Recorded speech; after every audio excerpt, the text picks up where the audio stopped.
주영진의 뉴스 브리핑 지난 이틀 동안은 도널드 트럼프 미국 대통령의 한국 방문 소식 중점적으로 여러분께 전해드렸습니다. 오늘의 첫 소식은 야당 소식입니다. 자유한국당의 오늘 8명의 의원이 다시 들어왔습니다. 지난해 12월 당시 새누리당 탈당했던 의원들 바른정당으로 갔었죠. 그런데 바른정당 탈당하고 다시 8명 오늘 자유한국당에 공식적으로 입당했습니다.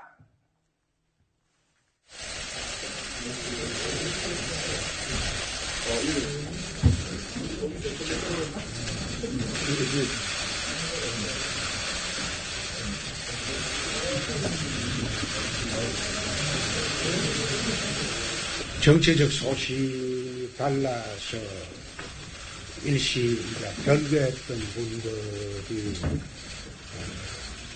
다시 우리가 재결합을 하기로 했습니다.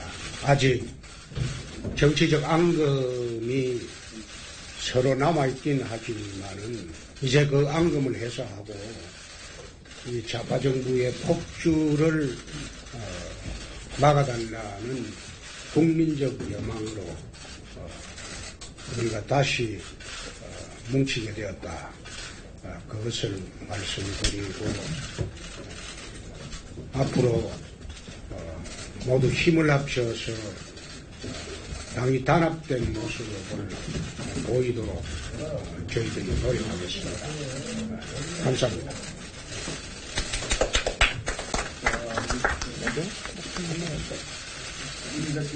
오늘의 또 이 순간이 오니까 감회가 많습니다. 아무쪼록 우리가 이렇게 복당이 이루어진 이상 모든 그 앙금을 털어내고 우리가 힘을 합쳐서 또 일치된 의사가 잘 관철되기를 저는 기대하겠습니다. 하여튼 오늘 일단 이 자리에 우리 이제 9분이죠. 8분이 참석을 했습니다만은 우리 같이 또 옛 동지로서 같이 만나게 된 것을 기쁘게 생각합니다. 환영합니다.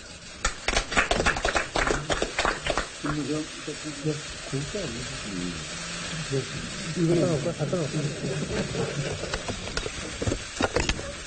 문재인 좌파 정권의 폭주를 막기 위한 보수 대통합의 대회에 참여하게 된 것을 크게 의미 있게 생각을 합니다.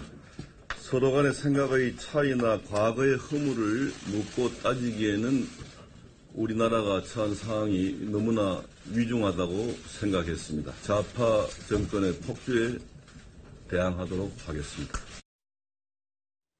이 장면 지켜보시는 시청자 여러분 생각도 많으시고 하실 말씀도 많으실 것 같습니다. 오늘 나와주신 분들도 마찬가지일 것 같습니다. 박정희 전 국회의원, 박창환 장한대 교수, SBS의 윤춘호 논설위원 이렇게 세 분 나오셨습니다. 어서 오십시오. 안녕하십니까. 오늘 입당한 의원이 8명인데 정우택 원내대표는 9명이라고 해요. 이게 아마 바른정당에 아직 있는 의원이 한 명 있어서 그런 거죠? 주호영 의원 때문에 지금 이런 약간의 혼선이 생기는 거죠. 주호영 의원도 제 탈당하겠다는 입장을 밝혔는데 13일 날 바른정당 전당대회가 있지 않습니까? 그 바른정당의 전당대회를 마치고 오겠다는 거예요. 근데 전 아무리 생각해도 이해가 되질 않아요.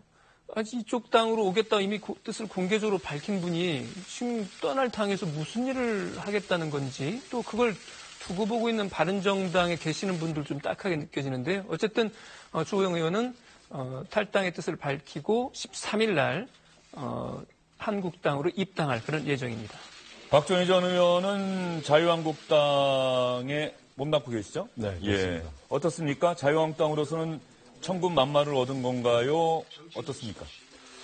의석수를 늘리고 원내 일당을 지향한다 하는 의미에서는 굉장히 큰 힘을 얻었는데 이 탈당파 그 의원들을 복당시키면서 앞으로 일어날 이 자유한국당의 내홍을 예상해 보면 아주 끔찍한 일이 일어난 겁니다. 앞으로 내분이 불가피할까요? 그렇습니다.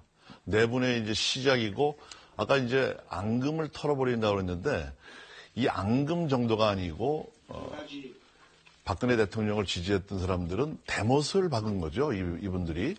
그리고 지금 이제 현역 의원들이 들어오면서 원외 당협위원장들에 대한 당무감사가 지금 진행이 되고 있는데 예. 이 당무감사가 그동안에 그 정말 찬바람 불고 추위 있는 이 자유한국당을 지켜온 그 당원들, 당협위원장들을 이제 내치기 위한 당무감사이기 때문에 이 파장이 어떻게 될지 저는 정말 상상하기가 싫을 정도로 굉장히 파장이 클 겁니다. 의석수가 오늘로서 자유한국당의 의석수가 115석, 민주당은 121석, 주호영 바른정당 원내대표가 추가로 탈당하면 자유한국당 의석수는 116석, 민주당과 의석수 차이가 5석으로 줄어듭니다. 그만큼 자유한국당의 힘이 커진다고 봐야 될까요? 글쎄요. 이게 9분이 합쳐져가지고 의석수가 조금 늘어난다고 그래서 과연 그게 시너지 효과가 얼마나 있겠느냐. 이거는 역시나 이제 그걸 바라보는 국민의 지금 그 시선이 결코 우호적이지 않거든요. 오히려 이게 도대체 무슨 막장 드라마 찍는 건가 이런 시선으로 지금 지켜보고 있습니다. 작년부터 지금까지 이어진 이 보수 야당발 막장 드라마, 싸우다가 헤어지고 그리고 또 싸우고 또 다시 헤어지고 합치고 정말 드라마보다 더 드라마틱한 이런 이합 집산을 보고 있는데 거기에서 과연 어떤 원칙과 어떤 명분과 어떤 대의명분을 찾을 수 있는지 이게 지금 국민 다수의 시선이거든요. 그렇기 때문에 의석수가 물론 제1당이 된다면은 상징적인 의미도 있고 또 그로 인해서 국회에서 여러 가지 의미 있는 변화가 있을 수 있겠지만 지금의 어떤 문재인 정부 출범 이후에 독주를 막겠다고 그랬는데 그 독주를 막을 힘이 지금 그 의석 몇 명으로 간다고 해서 생기겠는가? 뭔가 번지수가 잘못된 거 아닌가라는 생각을 지울 수가 없습니다. 그런데 말이죠. 박정희 전 의원님. 지난 대선 전에 많은 분들이 지금 벌써 잊고 계실 것 같은데 그때도 바른정당에 갔다가 그때도 12명인가의 의원들이 이미 대선 전에 보수 통합해야 된다면서 먼저 탈당해서 다시 자유한국당으로 오신 분들 있지 않습니까? 그렇습니다. 6일 전에 13명이 왔죠. 당시 13명이 왔나요? 네. 김성태 의원, 권성동 의원, 상당히 네, 중진 의원들이 포함되어 있던 걸로 기억하는데 그렇습니다. 말이죠. 그분들은 이제 민심을 보니까 보수의 큰 집은 결국 자유한국당밖에 될 수가 없다. 이래서 이제 행동을 빨리 결행을 한 거고 이번에 오신 분들은 5월달 대선을 거치면서 대부분 득표력이 홍준표가 후보가 1등이나 2등을 했던 지역입니다. 그러니까 정치공학적으로 이제 여러 가지 수사를 동원한다 하더라도 차기 총선을 위해서 내년 지방선거를 위해서 입당했다 이런 생각밖에 들지 않고요. 근데 이제 당내로 볼 때는 굉장히 불협화음이 많아지고 이제 내용이 심해지지만 국회의 어떤 대여 투쟁 강도로 보면 천군만마가 맞습니다. 왜냐하면 자유한국당에는 지금 초재선 의원들과 또 5선, 6선 이런 분들이 많거든요. 근데 이번에 들어오신 분들이 대개 재선, 3선 이래갖고 대여 투쟁을 잘 하시는 분들이에요. 허리 역할을 할 수 있는 그렇습니다. 정치인들이다 이 말씀이시군요. 예. 황영철 의원이 지금 김무성 의원 뒤에 나오고 있는데 황영철 의원이 어떤 면에서 보면 제일 이번에 탈당한 의원들 가운데 할 말도 많고 많은 분들의 또 따가운 시선도 받을 것 같습니다. 할 말이 없을 겁니다. 지금 할 말이 속으로야 많은 말이 있을지 모르지만 그 말을 지금 입 밖으로 낼 상황이 아닌 게요. 아마 이제 주영진 앵커께서 그렇게 말씀하신 이유는 이런 사연이 있기 때문이죠. 그러니까 5월 달에 13명, 14명이 이제 다시 한나라당, 자유한국당으로 이제 돌아가겠다고 했을 때 그 대열에 섰던 사람이 이제 황영철 의원이었는데 그랬다가 여론의 비판이 빗발치니까 다시 이제 바른정당으로 또 회군했던 사람이에요. 근데 문제는 또 처음에 지난해 12월에 탈당할 때 이른바 시국회의의 대변인 역할을 하면서 정말 모질게 당시 새누리당을 비판해서 새누리당 있는 분들한테는 가슴에 대못을 박는 그런 역할을 주저하지 않았던 의원이거든요. 이랬던 사람이 다시 돌아온다? 이러니까 저도 자유한국당 지지자들 입장에서 보면 황영철 의원이 그 누구보다도 미워 보이겠죠. 네. 예. 박정희 전 의원이 말씀하신 것처럼 자유한국당 내부는 돌아온 8명의 의원들 모두 환영하는 것 같지는 않습니다. 특히 친박계 의원들은 이렇게 이 의원들 받아도 되는 것이냐, 우리가 정말 힘들 때 이 사람들 어디 있었느냐. 김태훈 최고위원입니다. 친박계 정치인이죠. 홍준표 대표의 일관성 있고 형평성 있는 당 운영을 촉구한다. 서청원, 최경환 의원에 대해서 엄격한 잣대를 들이댄다면 지난해 총선 때 대표로서 총선 패배의 책임이 큰 김무성 의원도 예외가 돼서는 안 된다. 이렇게 주장을 하고 나섰고요. 김진태 의원 있지 않습니까? 태극기 집회에도 많이 나갔던 부풍한설에도 피눈물로 당을 지켜왔는데 침 뱉고 떠난 자들의 무임승차 있을 수 없다. 차라리 바른정당에 남아있는 자강파가 소신이 있다. 사람이라면 그 정도 양심은 있어야 한다. 박정희 전 의원 앞으로 내용 심할 거라고 봤는데 내용이 정말 심할까요? 아니면은 찻잔 속의 태풍에 그칠까요? 저는 심할 거라고 봅니다. 저분들이 사실은 극단적인 언사를 주고받을 만큼 사이가 안 좋았고 그다음에 이미 정치적으로 상당한 차이가 있다고 봐야 돼요. 그런데 정치적인 연명을 위해서 지금 저런 선택을 했다고 하는 것은 누구나 알고 있는 거 아니겠어요? 그렇기 때문에 물론 자유한국당이라고 하는 그릇이 어느 정도 크기의 그릇일지는 모르겠습니다만은 그 그릇 안에서의 그 싸움이라고 하는 상당히 치열할 것으로 보이고요. 또 한 가지는 이제 문제는 12월이면은 이제 정우택 원내대표 임기가 끝납니다. 그래서 새로운 원내대표 선출이 불가피한데 이때 만약에 이제 지금 예상되는 것처럼 비박계의 누군가가 새로운 원내대표가 돼서 지금 현안이기도 한 최경환, 서청원 두 의원의 출당 문제를 의총에 붙인다고 그러면 그때는 정말 육박전에 가까운 그런 갈등이 연말 연초에 빚어질 가능성도 대단히 크다고 봐야겠죠. 자유한국당의 세력 재편이 불가피해 보이는데 말이죠. 어떻게 세 개파 정도로 분류할 수 있을까요? 친홍준표계, 친김무성계, 친박근혜계 이렇게 볼 수 있습니까? 박근혜 계라기보다는 이제 구파, 당권을 가지고 있는데 구파라고 이제 칭하는 게 맞겠죠.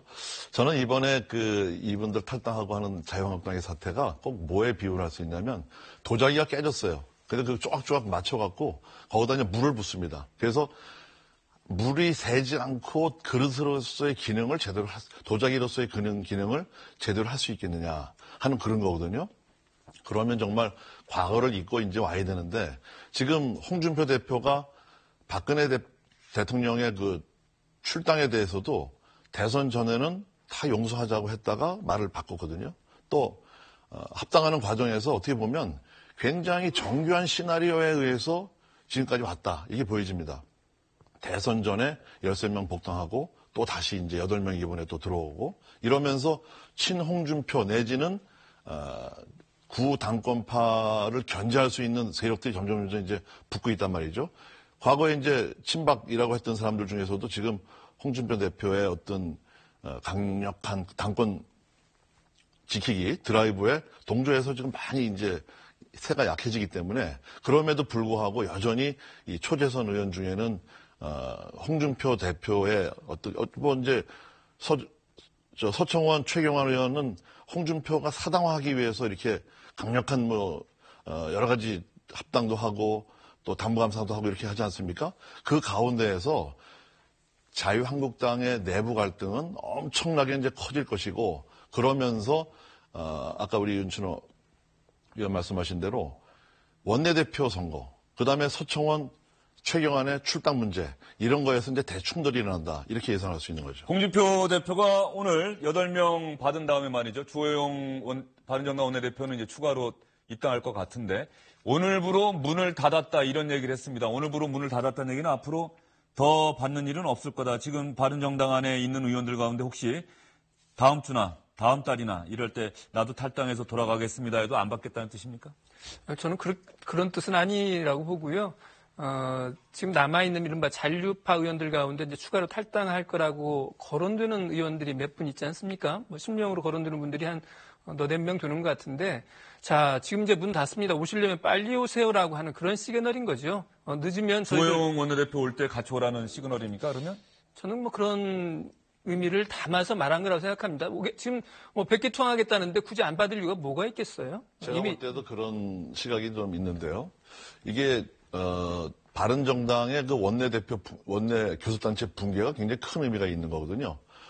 교섭단체가 붕괴가 되면은 국고 보조금도 이제 중단이 되고, 그 다음에 많이 줄어들고, 당직자들이 이제 많이 이쪽으로 갔던 사람들이 이제 일로 오게 됩니다. 그러면 정당으로서의 기능이 소실이 되기 때문에 그때는 정말 유승민 의원한테 의리를 지키기 위해서 지금까지 남아있던 몇 명의 의원들이 다시 또 올 가능성이 또 있는 명분이 생기는 거죠. 그걸 위해서 홍준표 대표가 문 닫는다는 얘기는 문 닫고 있으니까 빨리 들어와라 하는 이 구애다 이렇게 보시는 게 맞는 것 같습니다. 알겠습니다. 지금 박정희 전 국회의원이 지적해 주신 것처럼 바른정당의 의석수는 오늘부로 20석에서 원내 교섭단체의 최소 의석수가 20석이죠. 20석에서 12석으로 줄었습니다. 주호영 원내대표마저 추가 탈당하면 11석이 됩니다. 교섭단체는 안 됩니다. 그래서 이제 국회는 민주당과 자유한국당 그리고 국민의당 이렇게 3개 정당 체제로 재편이 될 수밖에 없는 상황이고요. 이런 의미도 있습니다만 여기서 주영진의 뉴스브리핑은 반드시 짚고 넘어가야 한다고 생각해서 저희가 찾아낸 영상이 있습니다.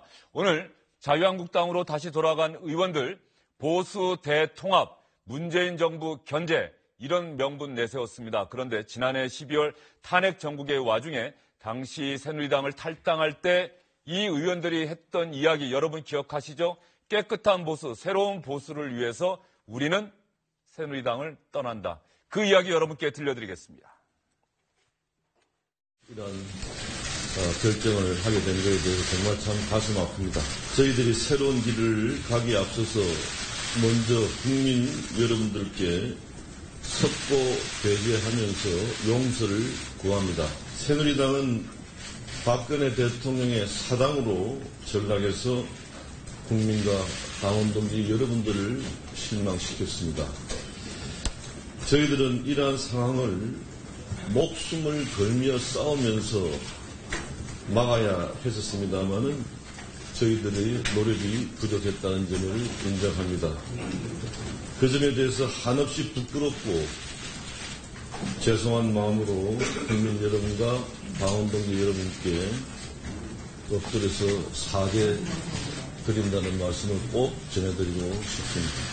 오늘 저희는 새누리당을 떠나기로 마음을 모았습니다. 가짜 보수와 결별하고 진정한 보수 정치의 중심을 세우고자 새로운 길로 가겠다고 뜻을 모았습니다. 저희들은 개혁적 보수 정치의 미래를 위해 험한 가시밭길을 택하였습니다. 저는 오늘 새누리당을 떠납니다. 국민은 말씀하십니다. 대통령과 새누리당은 공범이라고 말입니다. 100번 맞는 말씀이십니다. 버린 죄도 기막히지만 희치미를 떼고 도리어 역정을 내는 대통령과 새누리당 지도부에 국민은 절망합니다.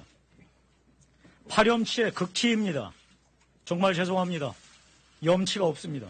이제 미력이 남아 제 모든 걸 걸고 국민에게 향하는 충으로 상식이 통하는 대한민국을 향해 행진해 나가겠습니다. 11개월 전 당시 새누리당을 탈당했던 의원들의 탈당 해변 여러분 들어보셨습니다. 박찬원 교수님, 네. 어떤 생각이 드십니까? 염치, 파렴치, 상식 지금 없는 거 아닙니까? 당시 다 이분들이 했던 이야기예요. 네, 근데 진짜로 지금 보면은요, 염치도 없고 파렴치하고 그 다음에 상식도 없어 보여요. 과연 지금 자유한국당이 얼마만큼 바뀌었냐? 뭐 국민에 의해서 탄핵당하고 그런 박근혜 전 대통령 출당한 거 외에 과연 바뀐 게 뭐가 있냐라고 하는 겁니다. 지금 적폐청산 국민의 이제 다수의 지지를 받고 있는데 이거에 대해서 정치 보복이라고 반발을 하고 있거든요. 국민들이 봤을 때 크게 바뀐 게 없는데 당시에 자신들이 가짜 보수라고 얘기를 했고 자신들이야말로 진짜 보수를 만들겠다고 나갔는데 아무것도 바뀌지 않는 자유한국당에 다시 돌아가면서 그 당시에 석고대죄하겠다, 뭐 염치가 없다, 뭐 앞으로 상식적으로 행동하겠다고 그랬는데 지금 이 얘기를 아마 다시 그 화면들을 지금 보신다면 과연 자신들이 지금 뭐 좌파 보수 좌파의 독주를 막기 위해서 간다라고 하는 명분을 내세우고 있지만 과연 자신들의 말을 제가 봤을 땐 기억하고 싶지 않고 다시 저 화면 보기 싫을 것 같아요. 지난 1월에 있었던 바른정당 창당 대회 때 당시 의원들이 무릎을 꿇고 국민에게 사죄의 글을 드리고 있는 그런 장면이 나오고 있습니다. 불과 10개월 전입니다. 10개월밖에 되지 않았는데 저렇게 무릎 꿇고 사죄하고 당시 새누리당 떠나는데 도로 돌아가요? 그러니까요. 저는 참, 그 유권자 한 사람으로, 국민의 한 사람으로 할 말이 없어요. 할 말이 없고, 무엇보다 이 말씀을 꼭 드리고 싶은 게, 김무성 의원이 굉장히 등치가 큰 사람이에요. 등치가 크고. 무성대장이라는 네, 무성대장이라는 별명도 있고, 그 덩치에 맞게 또 그 행동하는 그런 무게가 있는 육선 의원입니다. 그래서 정치적인 그 비중이랄지 지금까지 해온 역할이 적지 않은 의원임에 틀림없는데 저는 오늘처럼 작아 보인 적이 없어요. 오늘은 정말 작아 보이는 하루입니다. 예. 그렇다고 한다면 새로운 보수, 깨끗한 보수를 내세웠고 국민들에게 저희가 새롭게 태어나겠습니다라고 약속했던 그 약속 아직도 생생하게 기억이 나는데 다시 자유한국당으로 돌아갈 수밖에 없는 이유, 그러한 어떤 창피함을 무릅쓰고서라도 돌아갈 수밖에 없는 이유는 뭘까요? 정치인이시니까 잘 아실 것 같습니다. 저도 이번에 오신 분들을 보면서 참 정치하는 게 부끄럽다는 생각이 듭니다. 대권에 대한 어떤 정치공학적인 생각이 없었다면은 새누리당을 뛰쳐나가지 않았겠죠. 근데 반기문 후보라는 그때 국민적으로 보면은 지지율이 제일 잘 나오고 있던 그 선두권에 있던 그 후보를 보고 이제 나가서 했단 말이죠. 그러면서 나가면서 뭐 웬만큼 침을 뱉고 나갔어야 되는데 자기 마시던 우물에 오물을 껴안고 나갑니다. 다시 이제 그 우물을 먹어야 되는 입장이 돼버렸죠. 그러면 저는 정말 석고대대를 다시 하고 이제 정말 새로운 정치를 할 수 있는 그런 침묵의 기간을 가진 다음에 저는 정치를 재개해야 된다고 보고요. 아까 제가 말씀드렸습니다만 이 김무성 의원의 복당 문제는 이제 최경환, 서청원 이 출당 문제하고도 맞물리거든요. 총선 공천에 실패가 있는 전임 당대표, 그다음에 작년 11월 달에 여야 원로들이 박근혜 대통령의 4월 퇴진, 6월 대선 이걸 합의하지 않았습니까? 그거를 깬 게 김무성 의원이란 말이죠. 그랬으면 그때 당시에 왜 그랬는지를 이제 국민들 앞에 소상하게 밝히고 당원들, 특히 자유한국당 당원들께 정말 뼈를 깎는 아픔으로 사죄를 하고 그리고 왔어야 되는데 사실은 요 전에 5월 초에 들어왔던 13명의 복당파 의원들도 그런 과정이 없었어요. 그냥 슬그머니 들어와서 지금 뭐 당직 다 맡고 있습니다. 예. 이러니까 자유한국당이 얘기하는 거를 국민들이 믿지 않을 수밖에 없다. 이렇게 저는 봅니다. 박정희 전 의원께서는 이번에 복당하시는 의원들 별로 마음에 안 드시는 것 같습니다. 아닙니다. 저쪽으로 저는 개인적으로는 예. 다 친한 분들이에요. 예. 그런데 정치라는 게 명분과 소신 이거 아닙니까? 나갈 때는 그렇게 소신 있게 나가더니 지금 복당하는 거는 그때 탈당한 명분과 소신에 설명이 안 되는 거죠. 예, 명분과 소신 정말 중요한 말씀하셨습니다. 박 교수님. 네. 명분과 소신을 앞서는 게 현실일까요?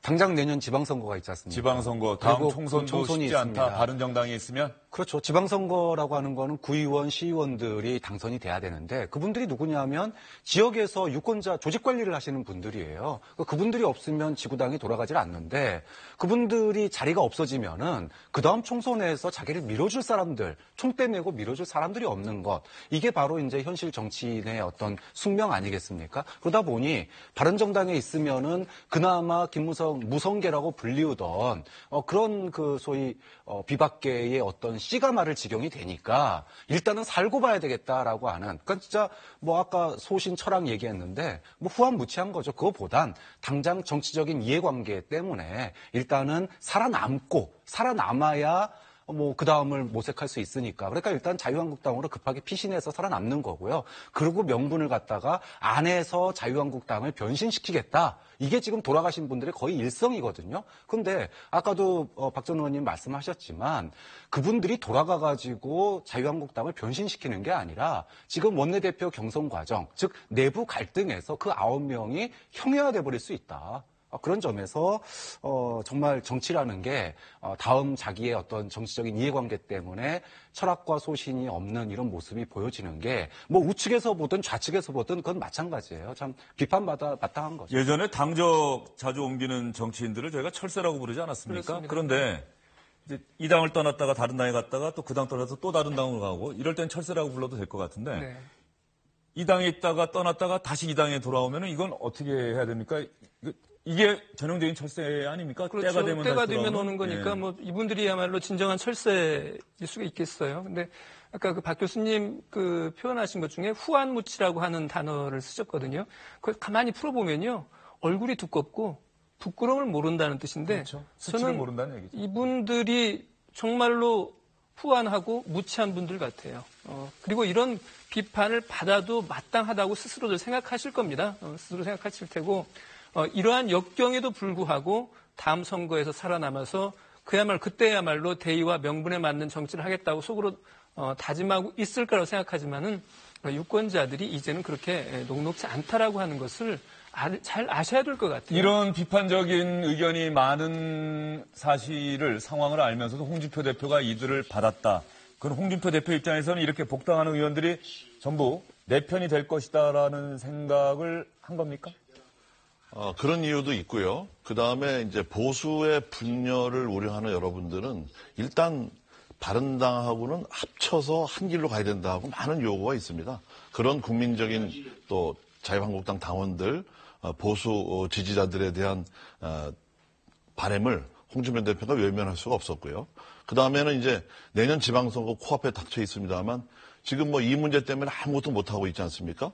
그런데 내년 지방선거를 이제 준비하려면 벌써 민주당은 기획이나 어떤 준비를 다 하고 있는데 지금 보수층은 합치느냐 마느냐 그런 지리한 논쟁을 계속하고 있는데 홍준표 입장에서는 종지부를 찍고 이제 내년 4월 보궐선거와 지방선거를 이제 챙겨야 될 이런 다급한 것들이 있었기 때문에 다소 과정에서 조금 껄끄러운 것들이 좀 있었다 이렇게 봅니다. 그러면 오늘 자유한국당으로 돌아간 바른정당 출신 8명의 의원 이야기 여러분께 전해드리고 있는데 바른정당에 있을 때 참 상징적인 장면이 하나 있습니다. 바른정당의 중심 정치인이 2명이 있었죠. 김무성 의원과 유승민 의원이었는데 두 사람이 우리는 하나다라고 하는 걸 과시라도 하듯이 저렇게 뽀뽀하는 사진이 찍힌 적이 있지 않습니까? 네. 지난해 올 9월이죠. 올 9월에 저 사진이 이제 찍혔는데요. 이제 저 사진이 대표적으로 바른정당의 양축이기도 하면서 또 갈등 관계, 경쟁 관계를 했던 두 사람의 화합을 상징하면서 바른정당이 어려움은 있어도 나름대로 이 자생의 길을 모색한다고 하는 어떤 상징적인 모습인데 김무성 전 대표의 배신으로 저 만남은 깨진 거죠. 김무성 의원은 그렇게 이야기하겠죠. 나는 통합이라고 하는 소신을 끝까지 얘기했고 유승민 의원이 끝까지 바른정당을 지켜나가겠다고 얘기해서 의견의 일치를 보지 못해서 어쩔 수 없이 헤어졌다 이렇게 이야기할 것 같은데요. 당시 상황에서 김무성 의원과 유승민 의원 사실 저렇게 화합하는 모습을 보이긴 했습니다만 실질적으로는 생각이 달라도 참 달랐다라고 하는 장면 두 사람의 이야기 여러분께 들려드리겠습니다. 유승민 비대위원장 관련돼서 좀 한 말씀 해주세요. 저는 이미 지난 일요일인가 저녁 시간에 제가 제 입장을 다 이야기한 바가 있습니다. 아직 입장은 변하지 않았습니다. 네, 변하겠습니다. 김무성 의원과 이제 함께 창당을 하시다가 이렇게 결별하시게 됐는데 작년에 탈당을 할 때 저는 이제 새누리당에 남아서 끝까지 개혁을 해보려고 했던 사람이고, 지금 탈당하신 분들이 이제 제일 먼저 탈당을 하신 분들이죠, 작년에. 끝까지 우리가 추구하는 어떤 개혁보수의 길, 그 초심을, 끝까지 갖지 못해서, 대단히 안타깝고 또 서운하게 생각합니다. 유승민 의원 이야기가 사실은 맞아요. 당시 지난해 12월 상황 돌이켜보면 다른 의원들이 먼저 탈당하고 가자고 했고 유승민 의원은 끝까지 그렇죠. 당에 남아서 뭔가 노력을 하려고 했었죠. 여기가 우리 집인데 내가 이 집의 장자인데 내가 왜 나가느냐는 논리로 안 나가려고 그랬었죠. 안 나가려고 했었고 오늘 복당을 한 이제 김용태 의원이 11월에 먼저 선도 탈당이라고 그래가지고 했고요. 그리고 나서 이제 당시 김무성 전 대표가 자기의 계보 의원들을 중심으로 해서 대거 32명을 끌고 나가면서 이제 유승민 의원을 그렇게 설득을 한 거죠. 여기에서는 도대체 길이 안 보인다. 일단 나가서 길을 찾자는 논리로 어떻게 보면 강권해서 이제 유승민 의원과 함께 탈당을 했던 거죠. 유승민 의원이 지난 대선 당시 득표율이 한 7% 정도 됐었죠. 어떻습니까? 유승민 의원이 이제 왜소한 바른정당에서 아마 대표로 선출될 가능성이 큰데 유승민 의원 앞으로 바른정당 어떻게 전망하세요? 이제는 방법이 없습니다. 돌아갈 퇴로도 없는 상황이에요. 다른 분들은 자유한국당으로 돌아갈 수 있지만 유승민 의원은 돌아간다고 해도 받아줄 준비가 안 돼 있거든요. 자유한국당이. 그러니까 돌아갈 길도 없고 이제는 뭐 역사의 바다 위에 이제 돛을 올려야 될 수밖에 없을 것 같아요. 그러니까 좀 장기적으로 보시고 소신과 철학을 지켜내면 이제 언젠가 기회가 올 거다. 뭐 이런 생각을 가지고 해야 될 것 같고요. 특히 이제 보수와 이제 그 진보의 극단이 아닌 어떤 이제 중도의 정치 이런 얘기를 했었기 때문에 향후에 이제 안철수 대표와 어떤 이제 또 제3의 길을 준비해 나갈지 뭐 이런 쪽에서 앞으로 이제 뭐 진로를 찾는 수밖에 없지 않을까 생각이 듭니다. 그 이야기 하시는 분들이 참 많아요. 유승민, 안철수, 유승민이 손잡는 모습 아마도 가능하지 않을까. 뭐 정치에는 불가능한 게 없지 않습니까? 정치는 살아있는 생물이라고 하는데 박정희 전 의원이 전망하는 유승민 의원과 바른정당의 앞날은 어떻습니까? 유승민 의원과 그 김무성 의원과 이제 관계부터 조금 설명을 드리고 말씀드릴게요. 짧게 이야기 좀 해주세요. 김무성 의원은 이제 대선에 누굴 내세울까라는 생각으로 바른당을 만들었고 유승민 의원은 경제민주화라든가 평소의 소신 이런 것들이 새누리당을 탈당하게 된 계기가 됐거든요. 그러면 이제 결국은 이제 유승민 계보 정도만 바른당에 남아있는데 아까 우리 박 교수님 말씀하신 대로 바른당은 보수의 가치 또 극자와 극우를 배제한 중도의 가치를 한다면 그럼 그 담아낼 수 있는 그릇이 안철수 대표나 전 대표나 또 국민의당에서 대표입니다. 지금 대표입니다. 그렇습니다. 예, 예. 네. 그러고 이제 국민의당에서 민주당으로 빠져나갈 분들을 제외한 나머지 분들과 가지고 이제 그야말로 제3의 길을 걷는 수밖에 없다 이렇게 보고요. 저희 자유한국당의 욕심이라면 지난번 뭐 저도 공천관리위원을 했습니다만 유승민 의원이 그 친박계의 어떤 핍박에 의해서 공천을 못 받고 그리고 또 다시 입당을 해서 말이죠. 정말 당을 바꾸려는 피나는 노력을 한 것을 저희가 인정을 합니다. 그래서 이렇게 좋은 분들이 정말 자유한국당을 이제는 들어와서 개혁하겠다는 생각으로 다시 시작을 한다면 이제는 뭐 어떤 친박계라든가 다 이제 뭐 사라지지 않았습니까? 정말 그런 기회가 저는 유승민 의원이 다시 한번 일어날 수 있는 기회다 이렇게 봅니다. 또 바른정당이 전당대회 하고 나서 또 나중에 자유한국당과 통합할 수 있는 가능성도 뭐 아주 없는 건 아니겠죠. 어쨌든 그렇습니다. 알겠습니다. 여러 가지 가능성은 남아있는 상태고 여기서 하나 정리하기 전에 홍준표 대표가 페이스북에 갑자기 사이코패스 이야기를 했어요. 네. 이 사이코패스가 도대체 누구를 염두에 두고 한 얘기입니까? 오랜만에 돌아가 봤더니 국회에 사이코패스들이 너무 많다? 확실한 건 자유한국당에도 있고 이제 다른 정당에도 있다고 그렇게 표현을 했는데 바른정당에는 하태경 의원을 주고 말한 건 하나 확실한 것 같아요. 사사건건 홍준표 대표에게 홍준표 저격수라고 하는 게 있고 그다음에 또 잔박이라고 이렇게 표현한 잔류하고 있는 한나라당 자유한국당의 잔류한 또는 잔챙이 친박계 의원이라는 뜻이겠죠. 잔박이라고 표현한 사람들. 그다음에 이제 여당에 있는 일부 의원들도 그렇게 표현한 것 같은데 왠지 그 표현이 꼭 남들만의 이야기는 아닌 것처럼 들리는 사람들도 있을 것 같아요. 적을 보고 홍준표 대표도 좀 거울 좀 봐야 되는 거 아니냐 이런 분도 저 얘기 들었어요. 예, 맞습니다. 예? 이 사이코패스가 이 심리학적으로는 그렇게 심한 말은 아닙니다만 우리가 보면은 워낙 잔혹한 사건의 피해자들이 보통 사이코패스라 그러죠. 예, 그렇습니다. 그런데 이제 국회의원을 사이코패스라고 칭하는 것 자체도 좀 무리고 본인의 그 언행을 보면 이런 얘기하기가 쉽지 않은데 참 굉장히 말씀하시는 데는 자유분방하신 것 같습니다. 예, 알겠습니다. 사실 국민의당도 지금 여러분께 드릴 말씀이 많은 상황이긴 합니다만 국민의당도 어떤 계기가 있으면 얘기하겠습니다. 안철수 대표 향해서 종쳤다는 표현하는 의원도 있고요. 안철수 대표도 나랑 생각이 다른 사람들과 끝까지 같이 할 생각 없다 이런 얘기까지 하고 있는데 국민의당 이야기도 다음에 기회가 있으면 여러분께 해드리겠습니다. 이번에는 이제 국회 국정감사 마치고 예산결산특별위원회에서 이제 내년도 예산 심사하고 있는데 예결위 질의응답 과정에서 있었던 한 장면 SBS 비디오 머그팀에서 만든 영상이 있습니다. 이 영상을 저희가 조금 줄여서 편집을 새로 해봤습니다.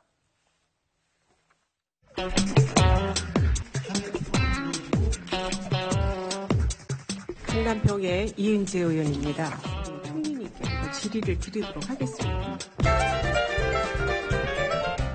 적폐청산의 정권의 구별이 있어서는 안 됨에도 DJ 노무현 정권의 적폐에 대해서는 꼴먹은 덩어리가 돼 있습니다.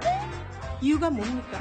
국정원의 공작비로 써야 할 활동비가 상납자금으로 쓰였다든가 하는 것들이 관계자들의 증언으로 나왔던 것 아닙니까? 그런 증언이 나왔는데도 그걸 밝히지 않는다면 그것이야말로 정부라고 말할 수 없는 것 아니겠습니까? 그런 부분은 이해가 되지만 이와 같은 국민을 편가르기를 하고 정치 보복을 하고 있다는 거에 문제가 있습니다. 지금 하고 있는 것이 정치보복이라는 전제에서 말씀하시는 것에 제가 동의하기 어렵습니다. 그러나 제가 이제 말씀드릴게요. 국민들이 이해를 해야죠. 국민들이 이해를 그렇게 하지 않는다는 데 문제가 있습니다. 네, 여론조사에 따르면 국민의 70% 전후가 따라서 지금 적폐 정상에 동의하고 있습니다. 따라서 이 북핵을 블러핑으로 인식하는 그런 경우가 있었습니다. 블러핑이라고 하는 것은 제가 나쁜 말로 표현하면 뻥, 허위, 허세 이런 뜻이죠. 총리 역시 북한 핵과 미사일 도발을 대화용 블러핑으로 인식하고 있습니까? 그것이 전부는 아니라고 생각합니다. 네.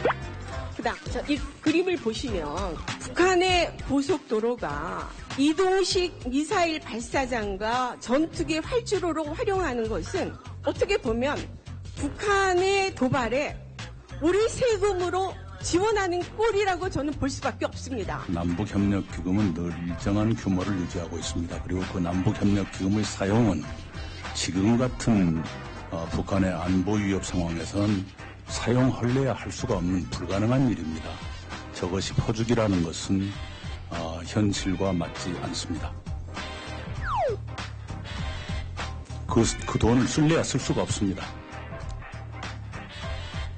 알겠습니다. 시간이 다 돼가지고요. 제가 추가 질의 때 그 부분에 대해서 다시 질의를 하겠습니다.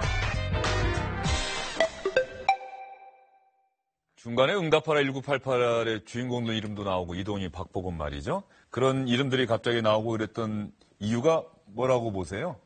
글쎄 저도 뭐 그 드라마를 안 봐서 잘은 모르겠지만 이동희는 아주 말 잘하고 개구지고. 네, 근데 이제 보시면은 이제 이은재 의원 같은 경우에는 이은재 의원 같은 경우에는 막 쏟아내는데 사실은 그 제대로 된 질문이 없었고 반면에 천천히 답하지만 할 말 다 하고 이거를 갖다가 그 드라마의 주인공들과 비유한 것 같습니다. 근데 이 총리가 말 잘하는 것도 있겠지만 뭐라 그럴까요? 이은재 의원이 좀 뭐라 그럴까? 좀 논리비약을 한 질문들이 있었으니까 이렇게 쉽게 그 질문들이 좀 무너지지 않나. 좀 그런 점에서 좀 국회에서 좀 품격 있고 좀 그리고 준비된 그런 질문과 답변들이 서로 나왔으면 하는 바람이 있습니다. 예.